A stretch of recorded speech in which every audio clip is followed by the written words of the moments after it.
दोस्तों, एक महिला अपने पति के साथ कार में बैठकर रोजाना ऑफिस को जाती थी, लेकिन रास्ते में ट्रैफिक पर या फिर लाल बत्ती पर जहां भी उसकी कार रुकती थी तो कुछ भीख मांगने वाले लोग उसके कार को घेर लिया करते थे। ऐसे में एक लड़का था जो कि बहुत ही मासूम था, जो कि कभी गुब्बारे बेचता, कभी पेन बेचता, कभी गुलाब का फूल बेचता था। वो भी उसके कार के पास आता है और दोस्तों, इतना मासूम, इतना प्यारा बच्चा होता है।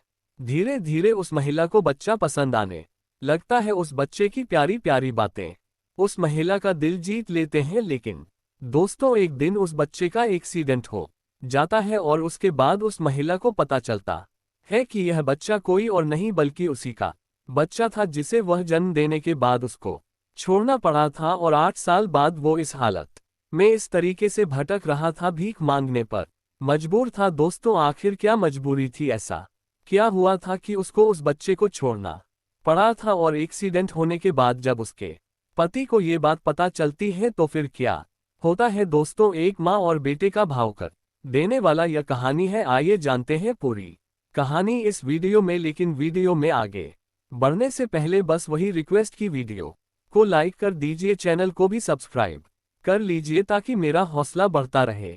दोस्तों, एक कहानी है दिल्ली की एक व्यक्ति जिसका नाम शेखर होता है। दोस्तों, उसकी नेहरू प्लेस में कंप्यूटर की दुकान होती है। वह बदरपुर बॉर्डर के पास रहता था। दोस्तों, रोज वो बदरपुर से अपनी कार से अपनी पत्नी, जिसका नाम संजना होता है, उसके साथ बैठकर वह अपने दुकान पर आया करता था। लेकिन रास्ते में जहां भी ट्रैफिक पर उसकी कार रुकती थी, ज्यादातर नेहरू प्लेस की जो रेड लाइट थी वहां पर जब उसकी कार रुकती थी तो बहुत सारे बच्चे आकर उसको घेर लेते थे।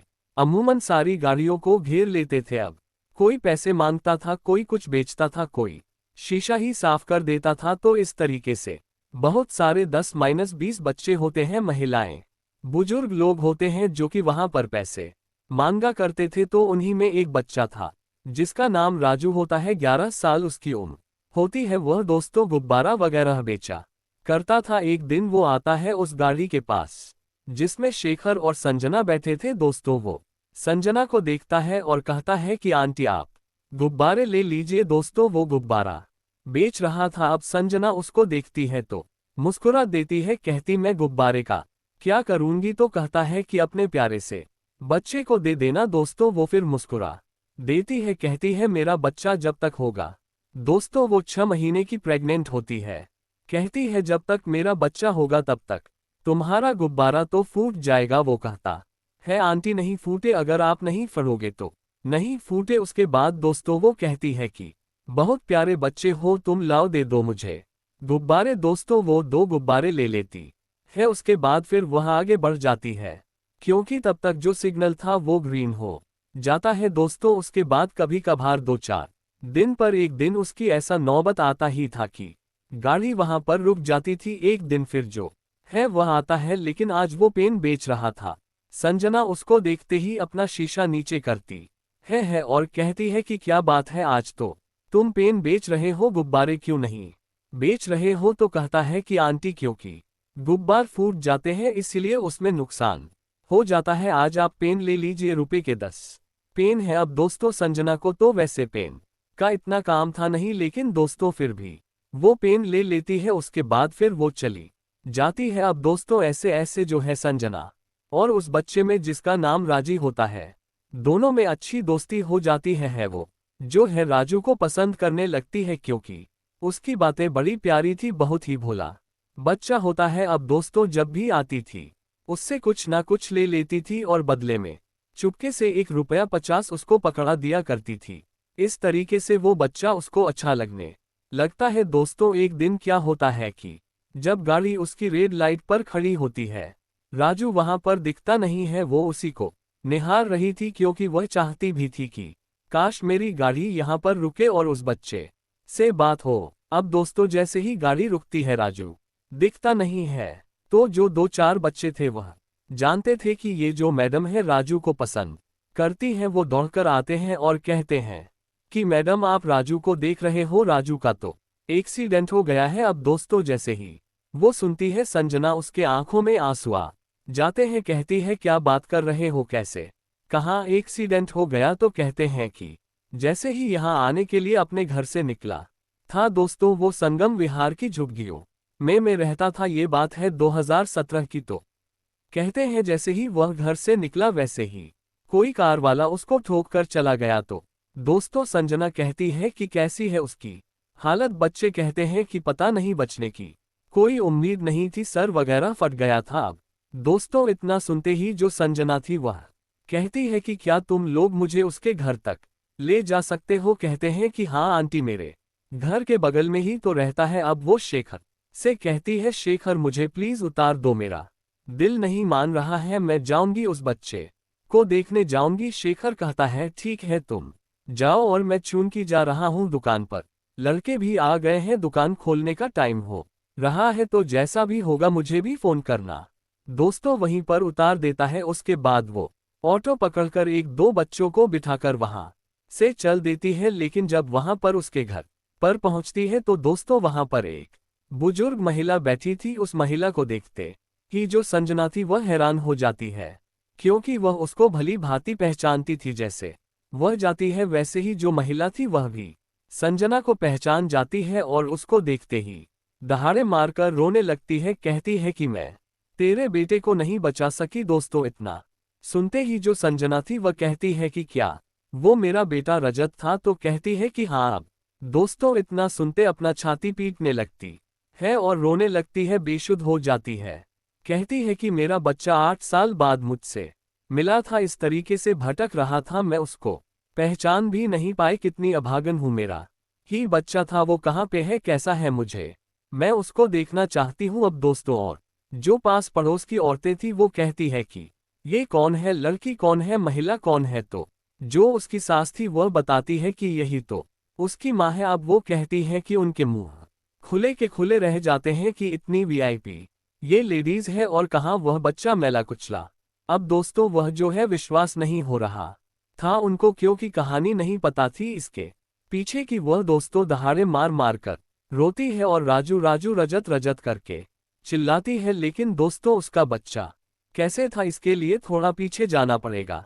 बात है 2005 की। जो संजना थी लखनऊ की रहने वाली थी। जब उसकी उम्र 1718 साल की थी तो उसे एक लड़के से प्यार हो जाता है, जिस लड़के का नाम राजू होता है। अब राजू से जब प्यार हो जाता है तो उससे वह शादी करने के लिए बोलती है, लेकिन उसके घर वाले इस शादी से बहुत खिलाफ रहते हैं। वो उसको बहुत समझाते हैं, लेकिन दोस्तों दिल है कि मानता नहीं। जो संजना थी उसने कुछ नहीं देखा, वह राजीव से शादी कर लेती है और उसके साथ रहने लगती है। 1 साल बाद उसको एक बच्चा पैदा होता है जिसका नाम रजत होता है। लेकिन दोस्तों फिर 1 साल और बीतता है तो उसे पता चल जाता है कि उसने जो राजीव से शादी करने का फैसला किया था वो बहुत गलत फैसला था, क्योंकि जो राजीव था दोस्तों एक हिस्ट्री सीटर था, गैंगस्टर से जुड़ा हुआ था, वो एक शूटर था। एक दिन जो है वो उसे बहुत समझाती है और कहती थी कि इसका अंजाम बहुत बुरा होता है, लेकिन दोस्तों वो मानता ही नहीं। एक दिन जो उसके दुश्मन थे उसको मार देते हैं। अब संजना को तो पता था कि इसके साथ यही होने वाला था, लेकिन फिर वो कहती है कि चलो ठीक है, मेरा बेटा है, मैं इसी के सहारे अपनी जिंदगी काट लूंगी। अब दोस्तों तब तक उसकी शादी को 2-2.5 साल बीत चुके थे। एक दिन क्या होता है कि जो संजना के माता पिता थे, जिन्होंने शादी के बाद कभी उसकी शक्ल नहीं देखी, उससे बात नहीं करी थी, वो लोग जो है आते हैं संजना के पास और दोस्तों उसे गले से लगाकर रोने लगते हैं। कहते हैं कि बेटा जो भी कुछ हुआ भूल जाओ, अब वो भी इस दुनिया में नहीं है, तुम्हारी जिंदगी बहुत बड़ी है, चलो हम तुम्हारी कहीं शादी कर देते हैं, लेकिन एक शर्त है कि ये जो बच्चा है इसको तुम्हें भूलना पड़ेगा। वह कहती है कि आप लोग चले जाए, मैं अपने बच्चे को नहीं छोड़ सकती। लेकिन वो लोग कहते हैं कि ऐसे में कौन तुमसे शादी करेगा अगर बच्चे को नहीं छोड़ोगी। अब दोस्तों जो रजत होता है उसके दादा दादी भी थे, वह कहते हैं कि बेटा ठीक कह रहे हैं तुम्हारे मम्मी पापा, तुम्हारी उम्र अभी क्या है, 2021 साल तुम्हारी उम्र है, पूरी जिंदगी पड़ी है, तुम जाओ शादी कर लो, और यह हमारा खून है, हमारे राजू का बच्चा है, तो हम इसको देखेंगे, तुम इसकी चिंता मत करो। वह कहती है कि ये मेरे बिना कैसे रह पाएगा, अभी 1-1.5 साल इसकी उम्र है और मैं भी तो इसके बिना नहीं रह पाऊंगी। लेकिन दोस्तों अब वह जो है इतना कुछ झेल चुकी थी कि उसे जो है बहुत सोच विचारने के बाद रजत को छोड़ना पड़ता है और उसके बाद वह अपने माता पिता के साथ अपने घर चली जाती है। लेकिन दोस्तों जब वह जा रही थी इस तरीके से रो रही थी कि जितने सारे वहां पर लोग थे, देखने वाले लोग थे, सारे लोग रोने लगते हैं। फिलहाल वह जो है चली जाती है और उसके बाद उसके जो माता पिता थे अपनी बेटी से बहुत प्यार करते थे, लेकिन जो है उसकी गलती की वजह से उन्होंने उसे त्याग दिया था। लेकिन अब जो है उसके लिए एक अच्छा सा लड़का ढूंढने लगते हैं। उनका कोई जानने वाला उनको शेखर के बारे में बताता है। तो दोस्तों दोनों एक दूसरे को देखते हैं और उसके बाद पसंद कर लेते हैं और उसके बाद शादी तय कर दी जाती है। लेकिन शादी करते वक्त यह सारी बातें, उसकी पिछली जिंदगी की सारी बातें छुपाई जाती हैं। उसके शादी के बारे में, उसके बच्चे के बारे में ऐसा कुछ भी नहीं बताया जाता, बल्कि एक कुंवारी लड़की बताकर उस शेखर से उसकी शादी कर दी जाती है। शेखर का परिवार दिल्ली में रहता था, अच्छी खासी पढ़ी लिखी उसकी फैमिली होती है। दोस्तों संजना से शादी करके बहुत खुश होता है, क्योंकि संजना बहुत खूबसूरत थी और साथ ही में जिंदगी ने इतने ठोकर उसको दी थी कि वह समझदार भी हो चुकी थी। इसीलिए जो शेखर था बहुत खुश हो जाता है, संजना को बहुत प्यार करता है। और चूंकि दोस्तों दिल्ली से कुछ समय के लिए गया था मात्र शादी करने के लिए, तो शादी करने के बाद वो वापस आ जाता है बदरपुर, अपने फ्लैट में रहने लगता है। और उसके बाद नेहरू पैलेस में उसकी कंप्यूटर की दुकान होती है, लैपटॉप की दुकान होती है। तो वह जो है संजना के साथ ही रोज ऑफिस जाया करता था। संजना भी जो है क्योंकि 12वीं तक पढ़ी थी, उसके बाद उसने शादी कर ली थी, लेकिन फिर भी उसने अब अपनी पढ़ाई नहीं छोड़ी थी, उसने ग्रेजुएशन कर रखा था। तो दोस्तों वो दोनों मिलकर अपनी दुकान चलाते थे, एक दो लड़के भी रखे थे, बहुत अच्छी इनकम थी। अब दोस्तों इधर जो संजना की जिंदगी बहुत अच्छी खासी चल रही थी, लेकिन उधर जो रजत था दोस्तों उसके जिंदगी में भूचाल आ जाता है, क्योंकि उसके जो दादा दादी थे कुछ दिन बाद जो उसके दादा थे वो भी इस दुनिया से चले जाते हैं। तो उसके जो और परिवार वाले थे वो कहते हैं कि इस बच्चे को तो इसकी माँ छोड़ गई और तू जो है इसको अपने पास अपने पल्ले रख रखी है। मुसीबत की जड़ है, इसको कहीं अनाथ आश्रम में छोड़ा या फिर इसके वहीं पर फेंका जहां इसकी माँ रहती है। लेकिन जब उसकी दादी थी वह कहती है नहीं, यह मेरा राजू है, मेरे राजू का बच्चा है, मैं इसको नहीं छोड़ सकती, यह मेरे साथ ही रहेगा। अब दोस्तों आए दिन जो है उनके जो और बेटे थे वो क्लेश करते रहते थे, उनकी जो पत्नियां थी वो क्लेश करती थी, तो इसीलिए वो बहुत परेशान रहती थी। एक दिन जो है उसकी जो रजत था उसकी बुआई हुई थी, जो कि सबसे बड़ी थी घर में, तो वो आई हुई थी और वो देखती हैं कि इस लड़के को लेकर बहुत क्लेश होता है। उस समय उसकी उम्र मात्र 4 साल की होती है, क्योंकि 2005 में शादी हुई थी, 2006 में जो है वो पैदा हुआ था, 2007 में जो राजू था वो मारा जाता है और 2009 की बात है जब वो आती है। वो कहती है कि माँ जब इतनी परेशानी इस बच्चे को लेकर तो ला इसको दे दे, मुझे मेरे 2 बच्चे हैं और उनके साथ मैं इसको दिल्ली लेकर जाऊंगी, वहीं पर रहेगा। लेकिन वह कहती है कि नहीं, मुझे किसी पर भरोसा नहीं है और यह मेरे साथ ही रहेगा मैं जब तक जीऊंगी, और तेरे भी बच्चे हैं, तेरा अपना पति है, वही इसके साथ दुर्व्यवहार करने लगेगा तो फिर बता कहाँ जाएगा ये, इसीलिए मैं इसको अपने पास ही रखूंगी। लेकिन वो कहती है अच्छा ठीक है, जब ऐसी बात है माँ, तेरा भी इस घर में मैं देख रही हूँ कोई नहीं है, तो तू भी चल मेरे साथ और जो मैं रूख सुख खाऊंगी तुझे भी कमा कर खिलाऊंगी, मेरे साथ चल। तो दोस्तों इस तरीके से रजत जो है अपनी दादी के साथ दिल्ली आ जाता है। संगम बिहार में उसकी बुआ रहती थी। दोस्तों इधर उधर वो मजदूरी करती थी। अब धीरे धीरे दोस्तों वक्त बीतता गया और जब वह 10 साल 11 साल का हो गया तो देखने लगा कि कुछ लड़के जो है वो पैसा कमा कर लाते थे। तो कहता है यार ये पैसे कहाँ से तुम लोग लाते हो कमा कर, तो बच्चे उसको बताते थे कि हम जाते हैं ऐसे और दिल्ली की सड़कों पर रेड लाइट पर जहाँ भी पड़ता है तो कार वाले जो है हमको पैसा देते हैं, हम उनसे मांग लेते हैं, वह दे देते हैं। अब दोस्तों उसके भी मन में आ गया, क्योंकि उसके दादी की भी तबीयत वगैरह खराब रहने लगी। उसके जो फूफा थे पियक्कड़ आदमी थे, वो भी जो है आए दिन झगड़ा ही करते रहते थे। तो कहता है ठीक है मैं भी चलूंगा यार तुम लोगों के साथ। लेकिन जो उसकी दादी थी वो मना करती है, कहती है नहीं तू नहीं जाएगा और कोई पैसे से मांगना गंदी बात है, मत जाया कर, लेकिन वो कहता है दादी मैं पैसे नहीं मांगूंगा, कुछ बच्चे जो है कुछ सामान भी बेचते हैं तो मुझे कुछ पैसे दे, 2 गुब्बारे वगैरह ले लूं, मैं वही बेचा करूंगा। अब दोस्तों गुब्बारे खरीदता है और फिर जाकर वह नेहरू प्लेस की रेड लाइट पर बेचता रहता है। कभी पेन बेचता, कभी गुलाब बेचता, कभी जो है कुछ भी बेचता। तो दोस्तों उसी दौरान जो संजना थी उससे राजू की मुलाकात होती है। अब दोस्तों संजना जो है वह अपने बच्चे को बहुत याद करती थी, रजत को बहुत याद करती थी, लेकिन दोस्तों अब कभी भी उसको याद आती थी तो अकेले में वह रो लेती थी, किसी से कुछ कह भी नहीं सकती थी, क्योंकि जब तक वह अपने घर पर थी तो उससे अक्सर मिल लिया करती थी। लेकिन शादी के बाद दोस्तों उसके माता पिता ने कहा था कि भूलकर भी कभी उस बच्चे का नाम अपनी जुबान पर मत लाना, नहीं तो अगर इन लोगों को पता चल जाएगा तो बहुत बुरा हो जाएगा दोस्तों।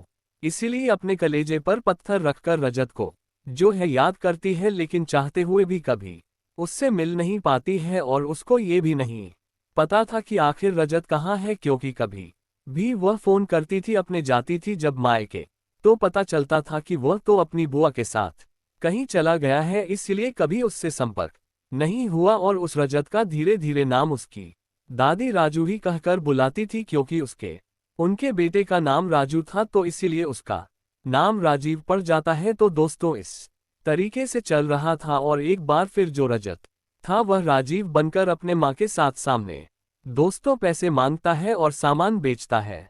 अब जो संजना थी वो उसे पहचान नहीं पाती 8 साल बाद, क्योंकि जब उन्होंने छोड़ा था तो 2-3 साल का था, 8 साल बाद वो कैसे पहचान पाती। बच्चा बड़ा हो गया था और जो कि साफ सुथरा बच्चा रहता था, जिसे वो बहुत नाजों से फूल के समान पालती थी। अब वो बच्चा इतने कठोर माहौल में था तो दोस्तों वो जो है मैला कुचैला ऐसे रहता था, इसीलिए वो नहीं पहचान पाती है उससे उसका नाम पूछती है, ये भी पूछती है कि कहाँ पर रहते हो, तो बोल देता है कि मैं अपने दादी के साथ रहता हूँ। फिर भी जो है नहीं पहचान पाती। लेकिन जब उस दिन दोस्तों वह जाती है वहां पर संगम बिहार में, तो जब उसके दादी को देखती है तो उन्हें तुरंत डाउट हो जाता है, नहीं ये मेरा बच्चा तो नहीं है। अब जैसे वह दादी भी बताती है, देखते पहचान जाती है, वो भी हैरान होती है कि यह कहाँ से आ गई। हालांकि जानती थी कि दिल्ली में कहीं रहती है, लेकिन इस तरीके से उन्होंने कभी सपने में भी नहीं सोचा था कि आमना सामना हो जाएगा। तो वो जो है जैसे देखती है चिल्लाकर रोने लगती है और बताती है कि हाँ तुम्हारा बेटा रजत था, उसका एक्सीडेंट हुआ है। अब वो दोस्तों चिल्लाकर कहती है कहाँ पर है उसके पास, मुझे लेकर चलो। तो दोस्तों वो कहती हैं कि अस्पताल लेकर गई है उसकी बुआ, पता नहीं क्या हाल होगा, बहुत गंभीर चोट लगी है। अब 2-3 जो पड़ोस की औरतें थी तुरंत तैयार हो जाती हैं, कहती है बहन चलो हम तुम्हें लेकर चलते हैं। और दोस्तों उसको सफदरजंग अस्पताल लेकर गए हुए थे और तुरंत वो लोग वहां पर पहुंचते हैं, जहां पर जाने के बाद जब उसकी बुआ उसको देखती है, क्योंकि वह भी पहचानती थी, तो वह गले लगकर रोने लगती है और कहती है कि उसकी हालत बहुत खराब है, डॉक्टर कह रहे हैं कोई उम्मीद नहीं है। कहती है नहीं ऐसा मत कहो, दुआ करो, वह मुझे छोड़कर नहीं जा सकता। अब दोस्तों जब सारी बातें हुई 4-5 घंटे बीत गए और वह आईसीयू में था, उसकी कि कोई खबर नहीं। इधर जो है शेखर बार बार फोन कर रहा था, क्योंकि उसको इसकी चिंता हो रही थी। तो एक बार इसने फोन उठाया और बोली कि शेखर वो बच्चा जो है बचने की उम्मीद नहीं है, बहुत चोट लगी है, मुझे माफ करना, मैं आ जा नहीं पाऊंगी। अब शेखर सुनता हैरान हो जाता है, कहता है यार क्या बात कर रही हो तुम चली गई वही बहुत है, और अगर उसको जरूरत हो तो -2 हज दे दो। ये कौन सी बात है यार कि तुम अस्पताल भी चली गई और कह रही हो कि मैं आ नहीं पा। तुम इतनी इमोशनल हो जाओगी तो दिल्ली जैसे शहर में तो रह नहीं पाओगी, ऐसे भी कौन करता है यार किसी के लिए। अरे उसकी वहां पर माँ होगी, उसके पिता होंगे, घर वाले होंगे और वह लोग देखेंगे, जो होगा देखा जाएगा। ऐसा तो रोज दिल्ली में होता रहता है। लेकिन दोस्तों वह कैसे बताए कि वह कौन है, उसी का अपना बेटा है। वह कहती है शेखर अभी मैं तुमसे बात नहीं कर पाऊंगी। दोस्तों उसके बाद वो कहती है मुझे माफ करना। उसके बाद वो फोन स्विच ऑफ कर देती है दोस्तों। तो फिर 2 दिन बीत जाता है, तीसरा दिन आ जाता है, वह लोग वहीं पर थे। डॉक्टर बार बार आकर कहते हैं कि अगर होश आ गया तो ठीक है, नहीं तो फिर कुछ कह नहीं सकते। लेकिन तीसरे दिन डॉक्टर आते हैं और फाइनली कहते हैं कि बच्चे को होश आ गया है, आप लोग मिल सकते हैं अब। दोस्तों जैसे ये लोग बात सुनते हैं, एक दूसरे के गले लगकर रोने लगते हैं। उसके बाद दौड़ी दौड़ी जो है जाती है संजना, और जैसे ही वो अपनी नी आंखें खोल रखा था, राजू उसको देखता है, कहता है कि आंटी आप हो, आप आए हैं। तो कहती है कि बेटा मैं आंटी नहीं हूँ, तुम्हारी माँ हूँ। उसके बाद दोस्तों वो चूमने लगती है, उसे प्यार दुलार करने लगती है, सीने से लगा लेना चाहती थी, लेकिन दोस्तों डॉक्टर जो है मना कर देते हैं। कहते हैं ज्यादा बात मत करो और बच्चा जो है होश में आ गया है, आप लोग टेंशन मत लो।